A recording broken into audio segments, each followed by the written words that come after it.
അപ്പം ഇത് നന്നായിട്ട് ഇനി ഒന്ന് അലിഞ്ഞു വരും. നമുക്ക് വേണ്ടി കുറച്ച് എക്സ്ട്രാ ബ്രൗൺ ആയാൽ മാത്രമേ നമ്മുടെ കേക്കിന് നല്ല ഒരു ബ്രൗൺ കളറ് കിട്ടുള്ളൂ. ഇത് വെച്ചിട്ട് എങ്ങും പോകാൻ പാടില്ല കേട്ടോ. ഇനിയാണ് നമ്മൾ ശ്രദ്ധിക്കേണ്ടേ, കളറ് മാറും. ഇനി ഉടനെ പെട്ടെന്ന് കളറ് മാറും.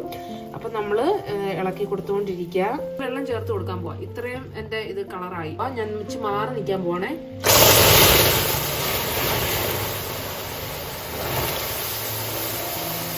കണ്ടോ? അപ്പം ഇപ്പോഴും ഇച്ചിരി മാറി നിന്നിട്ട് വേണം വെള്ളം ഒഴിച്ചു കൊടുക്കാനായിട്ട്. ഇപ്പം ഫ്ലെയിമിൽ നിന്ന് മാറ്റിയിട്ട് ഇപ്പൊ ഒരു മിനിറ്റ് ആയി.